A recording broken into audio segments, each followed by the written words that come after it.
தரித்திரருக்கு சுவிசேஷம், திருச்சபைக்கு சத்தியம். இந்த ரெண்டு நோக்கங்களோடு மன்னா மழை பெய்து கொண்டிருக்கிறது. மன்னா மழையில் சங்கீத செய்திகள் என்ற தலைப்பில் வரிசையாக 1வது சங்கீதத்திலிருந்து 150வது சங்கீதம் வரை நாம் வேதபாட ரீதியிலே படித்து தியானிக்க இருக்கிறோம். உங்களுடைய கேள்விகள், உங்களுடைய கருத்துக்கள், உங்களுடைய ஜெப குறிப்புகள் அனைத்தையும் வர இருக்கக்கூடிய இமெயில் முகவரியிலே, டெலிஃபோன் நம்பர்களிலே நீங்கள் வாட்ஸ்அப்பாக செய்தியாக எங்களிடத்தில் நீங்கள் பகிர்ந்து கொள்ளலாம். இந்த செய்திகளை உங்களுடைய நண்பர்களுக்கு ஷேர் பண்ணுங்கள், பகிர்ந்தளியுங்கள். வாட்ஸ்அப் மூலமாக, ஃபேஸ்புக் மூலமாக பகிர்ந்தளித்து அவர்களுக்கும் நீங்கள் பிரயோஜனம் உள்ளவர்களாக நீங்கள் வாழுங்கள். இந்த செய்திகளை உங்கள் மத்தியிலே கொடுத்து கொண்டிருக்கும் பொழுது உங்கள் கையிலே கட்டாயமாக வேத புத்தகம் இருக்க வேண்டும். மன்னா மழை என்ற சேனல் வந்த உடனேயே உங்கள் வேதாகமத்தை உங்கள் கையிலே வைத்து அந்த செய்திகளை கொடுக்க வேதத்தில் இருக்கக்கூடிய வசனங்களை நீங்கள் பாருங்கள். ஆண்டவர் உங்களை ஆசீர்வதிப்பாராக. ஆமென். மன்னா மழையில் நனைய மறுபடியும் உங்களை மனமகிழ்வுடன் வரவேற்கிறேன். சங்கீத புத்தகத்திலிருந்து தொடர்பாக ஒவ்வொரு சங்கீதமாக நாம் படித்து தியானித்து வருகிறோம். யூடியூபிலோ அல்லது மகிமை.tv.com என்ற வெப்சைட்டிலோ நீங்கள் இந்த செய்திகளை தொடர்பாக தொகுப்பாக நீங்கள் பார்க்கலாம். இந்த செய்திகளை குறித்து மற்றவர்களிடத்தில், உங்கள் நண்பர்கள், உறவினர்களிடத்தில் நீங்கள் அறிமுகப்படுத்தி அவர்களும் ஆசீர்வதிக்கப்பட ஆவன செய்யலாம். சங்கீத புத்தகத்தில் இதுவரை நாம் 17 சங்கீதங்களை தியானித்திருக்கிறோம். இன்றைக்கு 18ஆம் சங்கீதம். ஒவ்வொரு சங்கீதமும் என்னென்ன பின்னணியத்திலிருந்து எழுந்தது என்பதை அடைப்புக்குறிக்குள்ளே நாம் பார்க்கிறோம். 18ஆம் சங்கீதம் எடுத்துக்கொள்ளுங்கள், கையில் இருக்கட்டும். உங்களுடைய வேத புத்தகம் பிராக்கெட்டில் பாருங்கள், அடைப்புக்குறிக்குள்ளே பாருங்கள். ராகத்தலைவனுக்கு ஒப்புவிக்கப்பட்ட சங்கீதம். கர்த்தருடைய தாசனாகிய தாவீது இந்த பாட்டின் வார்த்தைகளை கர்த்தர் தன்னை தன்னுடைய எல்லா சத்துருக்களின் கைக்கும் சவுலின் கைக்கும் நீங்களாக்கி விடுவித்த நாளிலே பாடினது. ஆக இதை ஒரு வெற்றியின் கீதம் என்று சொல்லலாம். தன்னுடைய சத்துருக்கள் எல்லாருடைய கைகளில் நின்று தாவீது விலக்கி காக்கப்பட்டான். கர்த்தர் அவனை காத்தார். எனவே துதி பாடலாக, விடுதலையின் கீதமாக இந்த பாடலை எழுதி பாடுவதாக 18ஆம் சங்கீதத்திலிருந்து நாம் பார்க்கிறோம். தாவீதுக்கு சில விரோதிகள் நேரடியாக இருந்தார்கள். சவுல், அப்சலோம், அகித்தோப்பேல் போன்றோர். இன்னும் பல விரோதிகள் உண்டு, சில விரோத நாடுகள் உண்டு. எல்லாருடைய கைகளிலிருந்து ஆண்டவர் அவனை ரட்சித்து காத்து கொண்டதாக, பாதுகாத்ததாக நவேதத்தில் வாசிக்கிறோம். கர்த்தருக்கு ஒரு ஆலயத்தை கட்ட வேண்டும் என்பது தாவீதின் விருப்பம். ஆனால் தாவீதுக்கு ஒரு வீடு, அவனுக்கு ஒரு செழிப்பான ஒரு வரலாறு படைக்கக்கூடிய அளவில் அவனை கட்டி எழுப்ப, அவனுடைய குடும்பத்தை கட்டி எழுப்ப, அவனுடைய ராஜாங்கத்தை கட்டி எழுப்ப, டைனஸ்டி அதை கட்டி எழுப்பத்தக்கதாக ஆண்டவர் சித்தம் கொண்டதாக நான் வேதத்தில் வாசிக்கிறோம். இதையெல்லாம் குறித்து நாம் 2 சாமுவேல் 7ஆம் அதிகாரத்திலே பல வசனங்களிலே திரும்ப திரும்ப நாம் பார்க்கலாம். எல்லா எதிரிகள் கையிலிருந்தும் தாவீது மீட்கப்பட்ட ஒரு நிலைமை, வெற்றிகரமான ஒரு நிலைமை. தன்னை தேவனுடைய தாசன் என்று அழைத்து கொள்வதாக இந்த அடைப்புக்குறியிலே பார்க்கிறோம். தேவனுடைய தாசன் என்றால் தேவனுடைய ஊழியக்காரன். இந்த அடைமொழி சிறப்பு பெயர் மோசேக்கும் இருந்தது என்று சொல்லி யோசுவா 2ஆம் அதிகாரம் 1, 13, 15 வசனங்களிலே நாம் பார்க்கிறோம். கர்த்தருடைய தாசனாகிய தாவீது அல்லது கர்த்தருடைய ஊழியக்காரனாகிய தாவீது. இது ஆண்டவருடைய வருகையை முன்னிட்டு பாடப்பட்ட ஒரு பாடல் என்று கூட வேத அறிஞர்கள் நமக்கு புலப்படுத்துகிறார்கள். அந்த கருத்து மெய்ப்பிக்கப்படக்கூடிய இடம் எபிரேயர் 2ஆம் அதிகாரம் 13ஆம் வசனம். பவுல் இந்த சங்கீதத்தின் சில பகுதிகளை, குறிப்பாக 49வது வசனத்தை ரோமர் 15ஆம் அதிகாரம் 9வது வசனத்தில் மேற்கோள் காட்டுவதாக வேதம் நமக்கு கற்றுக் கொடுக்கிறது. ஆண்டவருடைய வழிகள், ஆண்டவருடைய வெளிச்சம், ஆண்டவருடைய வசனம், ஆண்டவருடைய வலதுகரம், இந்த 4 குறிப்புகளை இந்த சங்கீதத்தில் நாம் தொகுப்பாக நாம் பார்க்கலாம். முதலாவதாக ஆண்டவருடைய வழிகள். எந்தெந்த வழிகளின் ஊடாக ஆண்டவர் நம்மை வழிநடத்துகிறார் என்பதை முதல் 21 வசனங்களிலே நாம் பார்க்கிறோம். அவர் வல்லமையின் தெய்வம் என்று சொல்லி முதல் 3 வசனங்களிலே நாம் காண்கிறோம். தெய்வம், நாம் வழிபடக்கூடிய ஆண்டவர் வல்லமையின் தெய்வம். என் பெலனாகிய கர்த்தாவே, உம்மில் அன்பு கூறுவேன். கர்த்தர் என் கன்மலையும் என் கோட்டையும் என் இரட்சகரும் என் தேவனும் நான் நம்பியிருக்கிற என் துருகமும் என் கேடகமும் என் இரட்சண்ய கொம்பும் என் உயர்ந்த அடைக்கலமாய் இருக்கிறார் என்று சொல்லி சங்கீதன் ஆரம்பித்து ஆண்டவருடைய குணாதிசயங்கள் அல்லது சிறப்பு அம்சங்கள் 8-9 காரியங்களை இந்த பகுதியிலே அவன் குறிப்பிடுவதாக நாம் வேதத்திலே காண்கிறோம். முதலாவதாக அவர் வல்லமையின் தேவன் என்பதை முதல் 3 வசனங்கள் நமக்கு அறிவிக்கின்றன. என்றைக்கு நாம் ஆண்டவரால் ரட்சிக்கப்படுகிறோமோ அன்றைக்கே வெற்றி வாழ்க்கையை நாம் தொடங்கிவிட்டோம் என்பது பொருளாகும். என்றைக்கு நாம் பாவங்களிலிருந்து மனம் திரும்பி ஆண்டவரை இரட்சகராக ஏற்றுக்கொண்டு ரட்சிப்பின் வாழ்க்கையோடு நித்திய ஜீவனை பெற்ற வாழ்க்கையோடு மறுபிறப்பின் அனுபவத்தோடு, இதெல்லாம் ஒரே காரியங்கள், திரும்ப திரும்ப வித்தியாசமான வார்த்தைகளிலே ரட்சிப்பு வேதத்திலே வர்ணிக்கப்படுகிறது. என்றைக்கு ஆண்டவரை இரட்சகராக ஏற்றுக்கொண்டோமோ அன்றைக்கே நாம் வெற்றியை சுதந்திரித்து விட்டோம், வெற்றி வீரர்களாக இந்த உலகத்தில் வாழ்ந்து கொண்டிருக்கிறோம் என்பதைத்தான் வேதம் நமக்கு கற்றுக் கொடுக்கிறது. முற்றும் நாம் ஜெயங்கொள்ளுகிறவர்களாக இருக்கிறோம். 1 கொரிந்தியர் 15 அதிகாரம் 57 வசனத்திலே, 2 கொரிந்தியர் 4 அதிகாரம் 17 வசனத்திலே, ரோமர் 8 அதிகாரம் 37 வசனத்திலே எப்படியாக நாம் வெற்றி வீரர்கள் என்பதை இந்த வசனங்கள் நமக்கு கற்றுக் கொடுக்கின்றன. என்ன வாசிக்கிறோம்? முதலாவது வசனத்தில் என் பலனாகிய கர்த்தாவே, என் என்று சொல்லி ஆரம்பிக்கிறான். நம்முடைய பலனாகிய கர்த்தாவே என்று சொல்லி பன்மையில் சொல்லாமல் தனக்கும் தேவனுக்கும் இருக்கக்கூடிய தனிப்பட்ட உறவை நிலைநாட்டி வலியுறுத்தி உறுதிப்படுத்தி நமக்கெல்லாம் தெரிவித்து என் பலனாகிய கர்த்தாவே என்று சொல்லி அழைப்பதாக நாம் வேதத்தில் நாம் வாசிக்கிறோம். ஆண்டவரை உரிமை கொண்டாடக்கூடிய ஒரு வாழ்க்கை, ஆண்டவரிடத்திலே ஈடுபட்டிருக்கக்கூடிய ஒரு வாழ்க்கை, கர்த்தரை நம்பக்கூடிய வாழ்க்கை, கர்த்தரை நேசிக்கக்கூடிய வாழ்க்கை, அது மட்டுமல்ல ஆண்டவரிடத்தில் மனமகிழ்ச்சியாக இருக்கக்கூடிய வாழ்க்கை என்றெல்லாம் வேதத்தில் அறிகிறோம். என் பலனாகிய கர்த்தாவே என்று சொல்லும் பொழுது அவர் வல்லமையின் தேவன் மட்டுமல்ல, நம்மை வாழ வைக்கக்கூடிய தெய்வம் என்று கூட அவரை குறித்து நாம் வேதத்தில் நாம் பார்க்கிறோம். ஏனென்றால் கர்த்தர் எல்லாவற்றிற்கும் எல்லாவுமாக இருக்கிறார். சகலமும் அவருக்கென்றும் அவரை கொண்டும் அவருடைய நாம மகிமைக்காகவும் சிருஷ்டிக்கப்பட்டது என்று சொல்லி வேதத்தில் நாம் வாசிக்கிறோம். சில அடைமொழி சிறப்பு பெயர்களை வேதத்தில் இந்த சங்கீதத்தில் குறிப்பாக பார்க்கும் பொழுது அவர் கன்மலைக்கு ஒப்பிடப்பட்டிருப்பதனாலே ஆண்டவருக்குள்ளான உறுதிப்பாடு, எவ்வளவாக ஆண்டவர் நம்மை உறுதியோடு காத்து கொள்ளுகிறார் என்ற கருத்தை நாம் பார்க்கலாம். அது மட்டுமல்ல, அவர் நம்முடைய கோட்டை, அப்படின்னா நமக்கு ஆண்டவர் அருளக்கூடிய பாதுகாப்பு என்று சொல்லி கூட அந்த பகுதி, அந்த வசன வார்த்தையிலிருந்து நாம் காணலாம். அது மட்டுமல்ல, ஆண்டவர் நம்மை விடுவிக்கிறவர் என்ற கருத்தை கூட அந்த வசனங்கள் நமக்கு அறிவிக்கின்றன. அவர் நம்முடைய தெய்வம், அப்படின்னா அவர் சர்வ அதிகாரம் பொருந்திய சர்வாதிகாரி, நம்மை மீட்டு நம்மை வழிநடத்தி நம்மை காத்துக்கொண்டு நம்மை பொக்கிஷமாக பாதுகாக்கக்கூடிய சர்வ வல்ல தெய்வம் என்று நாம் அறிகிறோம். அது மட்டுமல்ல, அவர் பலனுள்ள ஆண்டவர், நம்மை பலப்படுத்தக்கூடியவர், அசைக்கப்படாதவர், நமக்கு அசைக்கப்படாத ஒரு வாழ்க்கையை தரக்கூடியவர் என்று சொல்லியும் நாம் வசிக்கலாம். அது மட்டுமல்ல, கர்த்தர் கேடகமாக இந்த பகுதியில் வர்ணிக்கப்படுகிறார். கேடகம் என்று சொல்லும் பொழுது நமக்கு முன்னால் ஒரு கேடகம் இருக்கும் என்றால் அது நமக்கு பாதுகாப்பு. எந்த அம்பும் நம்மை தைக்காது, எந்த வாளும் நம்மை வெட்டாது. பாதுகாப்பான ஒரு வாழ்க்கையை ஆண்டவர் தருகிறார் என்பதை புலப்படுத்தக்கூடிய அளவிலே கர்த்தர் நம்முடைய கேடகம் அல்லது கேடயம் என்று வர்ணிக்கப்படுவதாக வேதத்தில் வாசிக்கிறோம். அது மட்டுமல்ல, இன்னும் அவர் நம்முடைய இரட்சண்ய கொம்பு என்று சொல்லி பார்க்கிறோம். அவர் ரட்சிப்பை மட்டும் அருளுகிறவர் அல்ல, அவர் இரட்சண்யத்தின் கொம்பு. கொம்புன்னா என்ன அர்த்தம்? கொம்புன்னா அதிகாரம் என்று அர்த்தம். கொம்புனா பூரண வல்லமை பொருந்தி இருக்கக்கூடிய அதிகாரம் என்பது பொருளாகும். வெளிப்படுத்த விசேஷத்தில் வாசிக்கும் பொழுது அடிக்கப்பட்ட வண்ணமாயிருக்கிற ஆட்டுக்குட்டியானவர் 7 கொம்புகளை உடையவர் என்று சொல்லி 5ஆம் அதிகாரத்தில் நான் வாசிக்கிறோம். 7 கொம்புகள் பொருந்திய ஆட்டுக்குட்டியானவர். 7 என்றால் பூரணம் என்று அர்த்தம். கொம்பு என்றால் அதிகாரம் அல்லது வல்லமை என்பது பொருள்.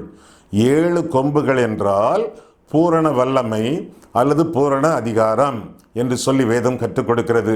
இந்த பூரண அதிகாரம், பூரண வல்லமை பொருந்திய ஆண்டவராக இயேசு கிறிஸ்து எப்படி அந்த வசனத்தில் வர்ணிக்கப்படுகிறார் என்றால், இதோ அடிக்கப்பட்ட வண்ணமாயிருக்கிற ஆட்டுக்குட்டியானவர் 7 கொம்புகள் உள்ளவர் என்று சொல்லி வேதம் நமக்கு கற்றுக் கொடுக்கிறது.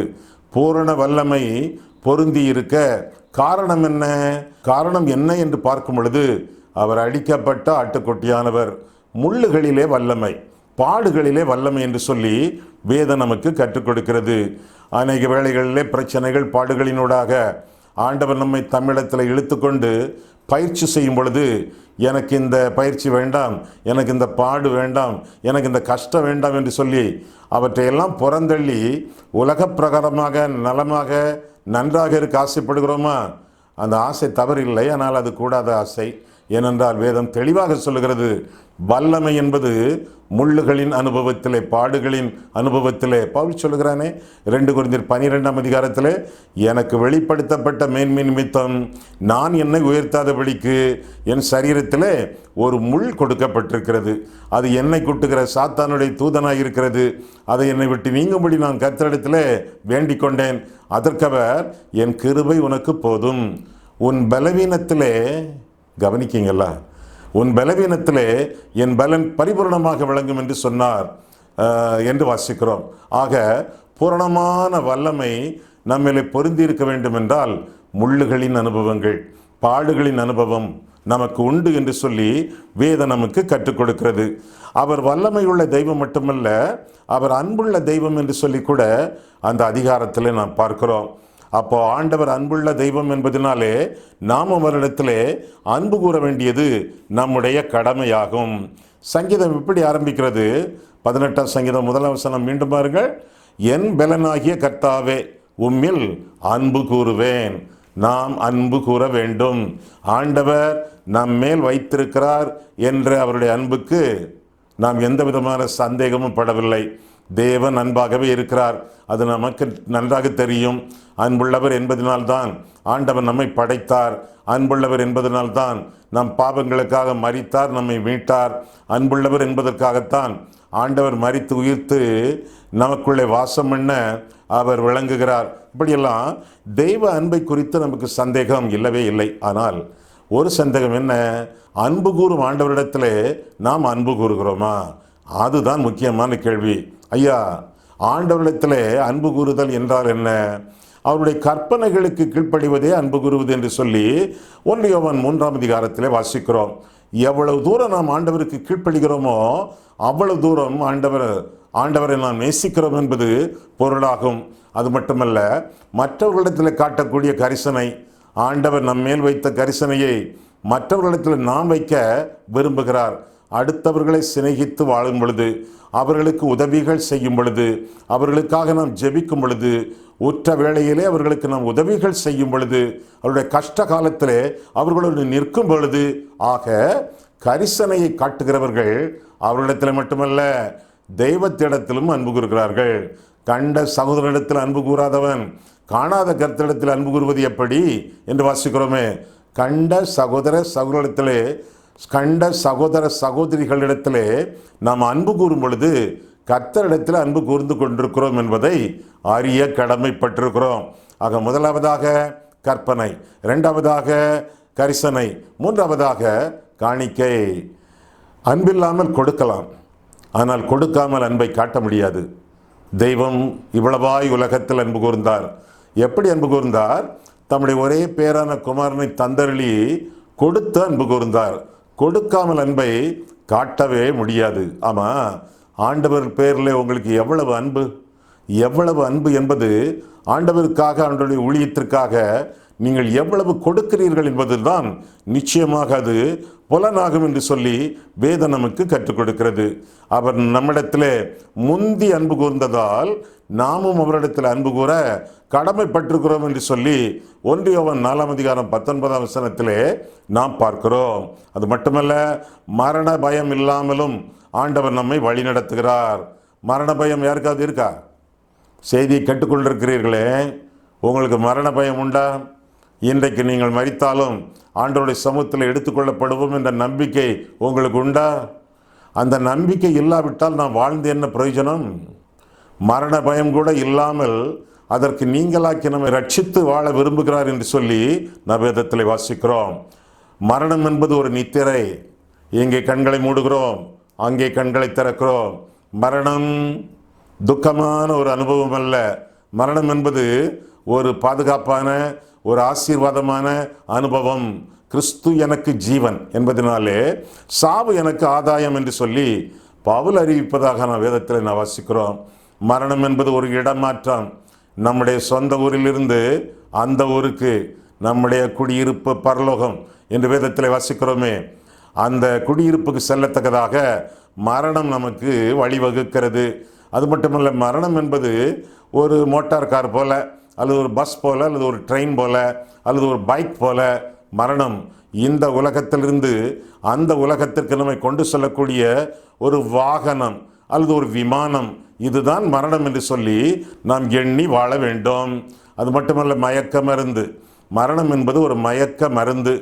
மயக்க மருந்து நமக்கு கொடுக்கப்பட்ட அந்த மயங்கிய சூழ்நிலையிலே, அதே வேளையிலே நினைவு இருக்கக்கூடிய சூழ்நிலையிலே, அக்கம் பக்கத்தில் என்ன பேசுகிறார்கள் என்பதை தெளிவாக கவனிக்கக்கூடிய சூழ்நிலையிலே நாம் ஆப்ரேஷன் பண்ணப்படுகிறோம், அறுவை சிகிச்சை செய்யப்படுகிறோம். அதுபோல் நம்மை மாம்ச சரீரத்திலிருந்து நம்மை மகிமையின் சரீரத்திற்குள் மாற்ற மகாதேவன் பயன்படுத்தும் மயக்க மருந்து மரணம். எனவே மரணமே உன் கூரங்கே, பாதாளமே உன் ஜெயமெங்கே என்று சொல்லலாம், பவுலை போல சொல்லலாம். மரணம் என்பது நம்முடைய வாழ்க்கையிலே முடிசூட்டு விழா. பாருங்க, என்றைக்கு பாவத்தை விட்டுவிட்டு இயேசுவுக்கு வாழ்க்கை அர்ப்பணித்தோமோ அன்றைக்கே மணிமுடியை ஆண்டவர் நம் தலையிலே வைத்து விட்டார். நம்முடைய ரட்சிப்பின் நாள், நம்முடைய கிரீடத்தின் நாள், முடிசூட்டப்படக்கூடிய நாள், மணிமுடி சூட்டக்கூடிய நாள் என்று சொல்லி வேதம் நமக்கு கற்றுக் கொடுக்கிறது. ஆக மரணத்தை பற்றி எந்த கவலையும் வேண்டாம். நேசம் மரணத்தை விட வலியது என்று சொல்லி வேதத்தில் வாசிக்கிறோம்.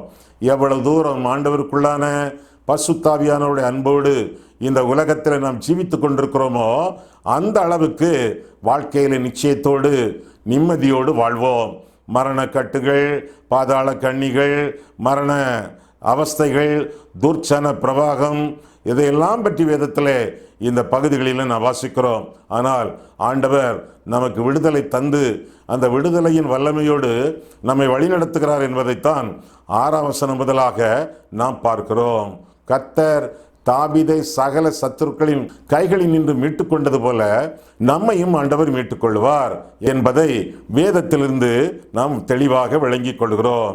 பின்ன தாவீது சொல்லக்கூடிய ஒரு காரியத்தை பார்க்கும் பொழுது, அவன் ஜெபத்தில் சொல்லக்கூடிய ஒரு காரியம் 6வது வசனத்திலே நாம் பார்க்கும் பொழுது, சங்கீதம் 18:6 நாம் பார்க்கும் பொழுது, எனக்கு உண்டான நெருக்கத்திலே கர்த்தரை நோக்கி கூப்பிட்டு என் தேவனை நோக்கி அபயமிட்டேன். தமது ஆலயத்திலிருந்து என் சத்தத்தை கேட்டார். என் கூப்பிடுதல் அவர் சந்நிதியில் போய் அவர் செவிகளில் ஏறிற்று என்று சொல்லி தாவீது ஜெபிப்பதாக நாம் வேதத்தில் வாசிக்கிறோம்.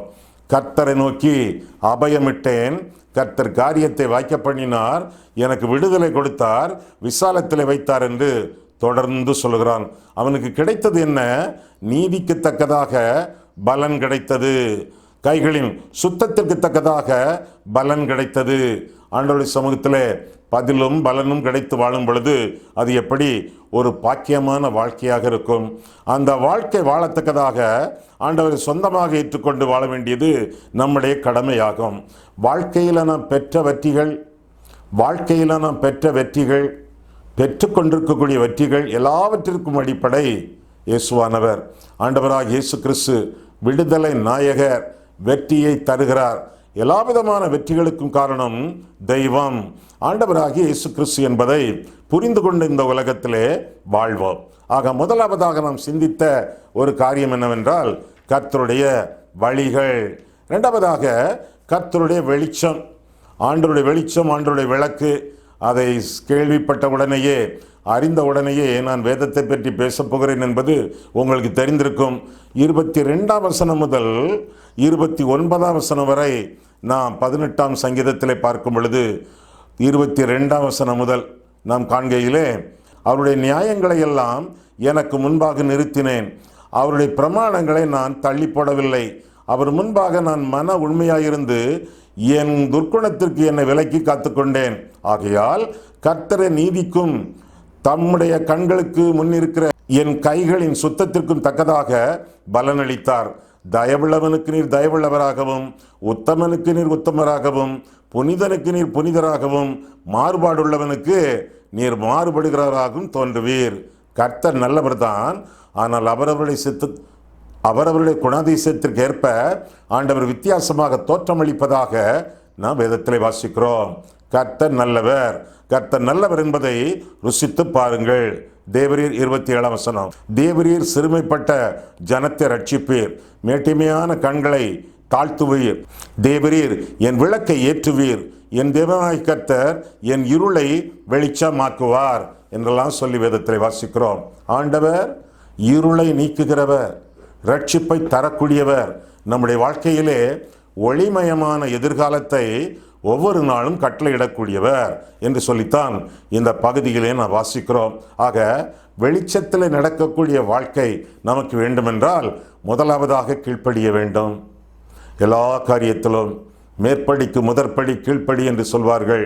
வசனம் என்ன சொல்கிறது? 21 வசனத்திலே கீழ்ப்படியுங்கள், எந்த காரியத்திலும் கீழ்ப்படியுங்கள். ஒருவேளை சில காரியங்களில் கீழ்ப்படிய முடியவில்லை என்றால் கர்த்தரிடத்தில் கேளுங்கள். ஆண்டவரே, இந்த வசனத்துக்கு, இந்த உம்முடைய சித்தத்திற்கு நான் கீழ்ப்படிய எனக்கு கிருபை செய்யும் என்று சொல்லுங்கள்.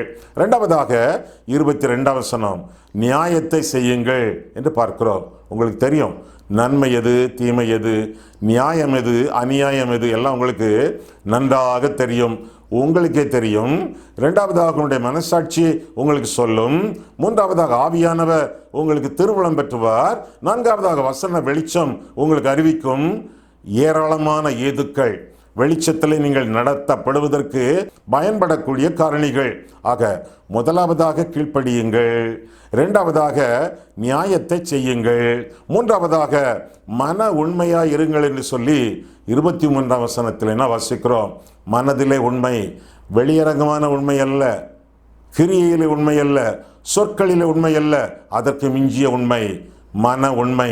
உள்ளத்திலே உண்மை இருக்க விரும்புகிறீர் என்று சொல்லி நான் வேதத்தில் வாசிக்கிறோமே 51 சங்கீதத்திலே. அதே போல மனதிலே உண்மை உத்தமுள்ளவர்களாக இந்த உலகத்தில் நான் வாழும் பொழுது வெளிச்சத்தின் வாழ்க்கையை இந்த உலகத்திலே நாம் கடைபிடிப்போம். யோவான் 8 அதிகாரத்திலே கையும் மெய்யுமாக பாவத்திலே பிடிபட்ட ஒரு ஸ்திரீ, ஆண்டவர் அவளுக்கு விடுதலை கொடுத்து நான் உலகத்திற்கு வெளிச்சமாக இருக்கிறேன் என்று சொல்லி அந்த வெளிச்சத்தில் நடக்கக்கூடிய புத்திமதியை புகட்டியதாக நான் வேதத்தில் பார்க்கிறோம். ஆண்டவர் இந்த உலகத்தில் வெளிச்சமாக வந்தவர். அவரை பின்பற்றி வாழும் பொழுது வெளிச்சத்தை பின்பற்றி வாழ்கிறோம். வாழ்க்கையிலே வெளிச்சத்திற்கு அடிப்படை இயேசு. அவர்தான் வெளிச்சம் உண்டாக கடவுது என்று சொன்னார். அவர்தான் வெளிச்சமாகவே மாறினார். வெளிச்சத்திலே அவரிலே நடந்து அவருடைய வசனமாகிய பாதைக்கு தீபம், கால்களுக்கு வெளிச்சம் என்று 119 சங்கீதம் 105 வசனத்தில் வாசிக்கிறோமே. அந்த வசன வெளிச்சத்திலும் நாம் நடந்து வாழ்வாங்கு வாழ, ஆசீர்வாதத்தோடு ஜீவிக்க ஆண்டவர் நமக்கு அனுதினமும் உதவி செய்வாராக. ஆக முதலாவதாக பார்த்தது என்ன? முதலாவதாக கர்த்தருடைய வழிகள், இரண்டாவதாக கர்த்தருடைய வெளிச்சம் அல்லது விளக்கு, மூன்றாவதாக ஆண்டவருடைய வசனம். ஆண்டவருடைய வசனம் நம்மை பாதுகாக்கிறது, நம்மை காத்துக்கொள்கிறது. 30 வசனம் முதலாக பாருங்கள். சங்கீதம் 18:30 முதல், தேவனுடைய வழி உத்தமமானது, கர்த்தருடைய வசனம் புடமிடப்பட்டது, தம்மை நம்புகிற அனைவருக்கும் அவர் கேடகமாக இருக்கிறார் என்று சொல்லி ஆண்டவருடைய வசனத்தினாலே வரக்கூடிய வாய்ப்புகள், வசதிகள், வாய்ப்புகள், விடுதலைகள் எல்லாவற்றையும் இந்த வசனங்களிலே திரும்ப திரும்ப பார்க்கிறோம். வசனத்தை மனதிலே வைத்து தாவீது தேவனை நோக்கி ஜெபிக்கக்கூடிய ஜெபத்தில் உள்ள சில கருத்துக்கள். 32 வசனம், என் வழிகளை செவ்வைப்படுத்தும். 30 வசனம், என்னை உத்தமனாக நீர் மாற்றும். அதே 30வது வசனம், எனக்கு நம்பிக்கையை தாரும். வாழ்க்கையிலே கிறிஸ்துவுக்குள்ளான நம்பிக்கை, அவர் செயல்படுவார் என்ற நம்பிக்கை. இந்த நம்பிக்கையோடு நான் வாழ வேண்டும் என்றால் அதற்கு அடிப்படை ஆண்டவருடைய வசனம். விசுவாசம் தேவனுடைய கேள்வியினாலே வரும், கேள்வி தேவனுடைய வசனத்தினாலே வரும் என்று ரோமர் 10 அதிகாரம் 17 வசனத்திலே நாம் பார்க்கிறோம். எனவே ஆண்டவர் நமக்கு தந்த பெரிய ஈவு தேவனுடைய வசனம். எத்தனையோ கோடிக்கணக்கான மக்கள் வேதமின்றி, அதனால் தேவனின்றி, ஜீவனின்றி நரகத்தின் பாதையிலே விரைந்து கொண்டிருக்கும் பொழுது நாம் ஆண்டவரை இரட்சகராக ஏற்றுக்கொண்டு அவருடைய வசனத்துக்கு கீழ்ப்படிந்து வாழ வேண்டியது நம்முடைய கடமை. வெளிப்படுத்தின விசேஷம் 1 அதிகாரம் 3 வசனத்தை பார்க்கும் பொழுது ஆண்டவருடைய வசனத்தை கேட்கிறவர்களை பாக்கியவான்கள் என்று சொல்லி வேதம் சொல்கிறது. கேட்கிறவர்கள் பாக்கியவான்கள், வாசிக்கிறவர்கள் பாக்கியவான்கள், கை கொள்ளுகிறவர்கள் பாக்கியவான்கள் என்றெல்லாம் அந்த வசனம் நமக்கு கற்றுக் கொடுக்கிறது. வசனத்தை நீங்கள் விட்டு விடாதிருங்கள், வசனம் உங்களை விட்டு விடாதிருக்கும். எனவே ஆண்டவருடைய சமூகத்தில் அண்டி ஜீவித்து ஆசீர்வாதமாக வாழ ஆண்டவருடைய வசனம் அடி கோலுகிறது. இதுவரை 3 காரியங்களை நாம் சிந்தித்தோம். முதலாவதாக கர்த்தருடைய வழிகள், இரண்டாவதாக கர்த்தருடைய வெளிச்சம், மூன்றாவதாக கர்த்தருடைய வசனம், நான்காவதாக கர்த்தருடைய வலது கரம் என்று சொல்லி வேதம் கற்றுக் கொடுக்கிறது. 35ஆம் வசனம் முதல் நாம் பார்க்கும் பொழுது 35, உம்முடைய ரட்சிப்பின் கேடகத்தையும் எனக்கு தந்தீர், உம்முடைய வலது கரம் என்னை தாங்குகிறது, உம்முடைய காருண்யம் என்னை பெரியவனாக்கும் என்று சொல்லி ஏராளமான ஆசீர்வாதங்களை தேவனுடைய வலதுகரம் நமக்கு வாய்க்க செய்கிறது என்று சொல்லி வேதம் நமக்கு கற்றுக் கொடுக்கிறது. இந்த வலதுகரம் ஆண்டவருடைய வல்லமையை காட்டுகிறது. சில வேளைகளிலே இந்த வலதுகரம் ஆண்டவராகிய இயேசு கிறிஸ்துவாகவே வர்ணிக்கப்படுவதாக வேதத்தில் வாசிக்கிறோம். சரி, வலதுகரம் என்னென்ன ஆசீர்வாதங்களை கொடுக்கிறது? எப்போ கொடுக்கிறது? ஆண்டவருடைய வலதுகரத்தின் கீழே நாம் அடங்கி இருக்கும் பொழுது, ஆண்டவருடைய பிரசன்னத்திலே நாம் தங்கி இருக்கும் பொழுது இந்த வலதுகரம் நம்மை தாங்குகிறது. 35ஆம் வசனத்திலே இந்த வலதுகரம் நம்மை தலைவனாக்குகிறது. 43ஆம் வசனத்திலே நம்மை உயர்த்துகிறது.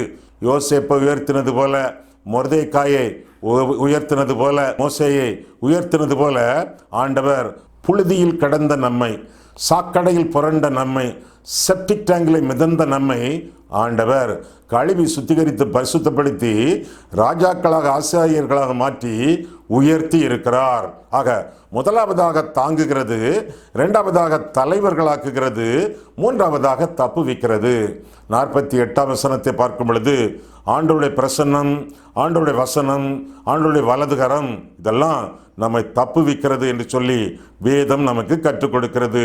ஐந்தாவதாக நம்மை துதிக்க செய்கிறது என்று சொல்லி 49ஆம் 50ஆம் வசனங்களிலே நான் காண்கிறோம். அது மட்டுமல்ல, 50ஆவது வசனத்திலே தனிப்பட்ட அளவிலே நமக்கு ரட்சிப்பையும் கொடுக்கிறது என்று சொல்லி வேதம் கற்றுக் கொடுக்கிறது. ஆண்டவருடைய வலது கரத்தின் அடிவாரத்திலே நீங்கள் வருவீர்களா? ஆண்டவரால் ஆசீர்வதிக்கப்பட நீங்கள் வருவீர்களா? அது தாங்கும், தலைவனாக்கும், தப்புவிக்கும், துதிக்க செய்யும். அது மட்டுமல்ல, தனிப்பட்ட ரட்சிப்பையும் வழங்கும். கண்களை மூடுவோம், கர்த்தரை பார்ப்போம்.